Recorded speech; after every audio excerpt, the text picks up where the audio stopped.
பிரதான் மந்திரி கிசான் சம்மான் நிதி யோஜனா என்ற திட்டமானது கிராமப்புற மற்றும் நகர்ப்புறங்களில் உள்ள கோடிக்கணக்கான விவசாயிகளை தன்னம்பிக்கை கொண்டவர்களாக மாற்றும் வகையில் செயல்படுத்தப்பட்டு வருகிறது. இதன் மூலம் மத்திய அரசு சார்பாக விவசாயிகளுக்கு நிதியுதவி செய்யப்பட்டு வருகிறது. அதாவது ஒரு தவணைக்கு 2000 ரூபாய் வீதம் ஓராண்டுக்கு மொத்தம் 6000 ரூபாய் வழங்கப்பட்டு வருகிறது. மத்திய அரசானது தற்போது இடைக்கால பட்ஜெட்டை தாக்கல் செய்ய இருக்கிறது. இந்நிலையில்தான் PM கிசான் திட்டத்தின் மூலம் விவசாயிகளுக்கு 9000 ரூபாய் வரை வழங்கப்படலாம் என தெரிவிக்கப்பட்டிருக்கிறது.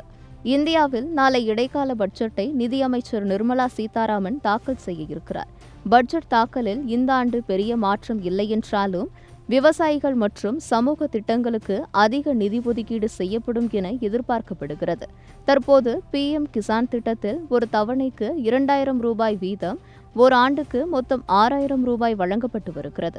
தற்பொழுது இது 4 தவணையாக உயர்த்தப்பட்டு 9000 ரூபாய் வழங்கப்படலாம் என எதிர்பார்க்கப்படுகிறது. பெண் விவசாயிகளுக்கு இந்த ஆண்டு 10,000 ரூபாயிலிருந்து 12,000 ரூபாயாக உயர்த்தி வழங்கப்படலாம் எனவும் எதிர்பார்க்கப்படுகிறது. இத்திட்டத்தின் மூலம் உதவித்தொகையை பெறுவதற்கு விவசாயிகள் KYC விவரங்களை அப்டேட் செய்ய வேண்டும் என்றும், இல்லையென்றால் உதவித்தொகை வழங்கப்படாது எனவும் தெரிவிக்கப்பட்டிருக்கிறது. மேலும் இதுகுறித்து விவசாய சங்க தலைவர் சண்முகத்திடம் சத்தியம் டிஜிட்டல் குழு கலந்துரையாடியது. அந்த கலந்துரையாடல் உங்களுக்காக. வணக்கம் சண்முகம் சார், சத்தியம் தொலைக்காட்சி கால் பண்ணியிருக்கோம். சொல்லுங்க சார், இப்போ இந்த பிரதான் மந்திரி கிசான் சம்மான் நிதி யோஜனா அப்படிங்கிற திட்டத்துல வந்து 6000 ரூபாய் விவசாயிகளுக்கு தந்துட்டு இருக்கதா செய்தி வந்திருக்குல்ல சார்?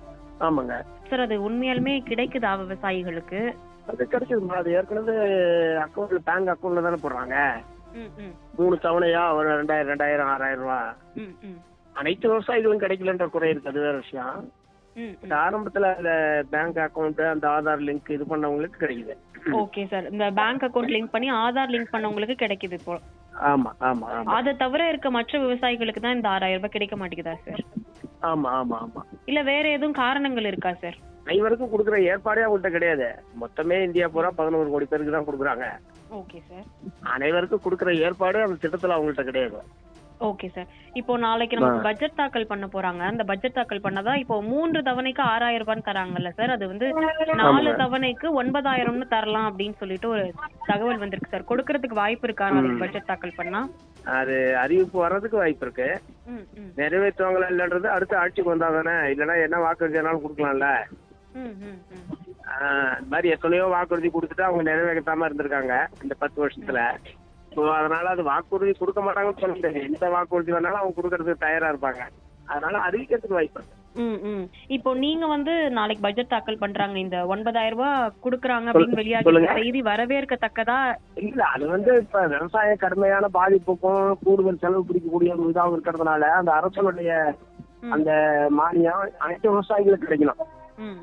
அனைத்து விவசாயிகளுக்கும் கிடைக்கணும். ஆமா, அது வந்து இந்திய நாடு பூரா விவசாயிகள்ட்ட ஒரு எதிர்பார்ப்பு இருக்கு. ஒரு பகுதி கொடுத்து ஒரு பகுதி கொடுக்கல அப்படின்ற ஒரு கடுமையான அதிர்ச்சி இருக்கு.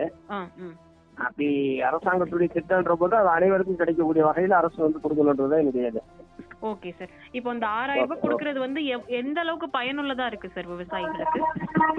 இல்ல, விவசாயிகள்கிட்ட நேரடியா போகுது.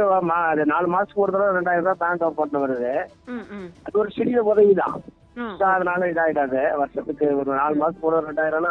ஆனா இதுக்கு நேர் எதிராக உரத்தினுடைய விலையை பல மடங்கு ஏற்றிட்டாங்க. ஊசி மருந்தினுடைய விலை பல மடங்கு ஏறி இருக்கு. விதைகளுடைய விலை ஏறி இருக்கு. இந்த பக்கம் கொடுத்துட்டு இன்னொரு பக்கம் பழிச்சுக்கிட்டாங்கன்னு தான் சொல்லணும். அதையெல்லாம் கண்ட்ரோல் பண்ணாம இது கொடுத்து என்ன பண்றது? சரிங்க சார், சரிங்க சார். விவசாயிகள் இந்த திட்டத்தில் சேர வேண்டுமானால் அதற்காக அலுவலகம் செல்ல வேண்டியதில்லை. செல்போனிலேயே ஆன்லைன் மூலம் விண்ணப்பிக்கலாம்.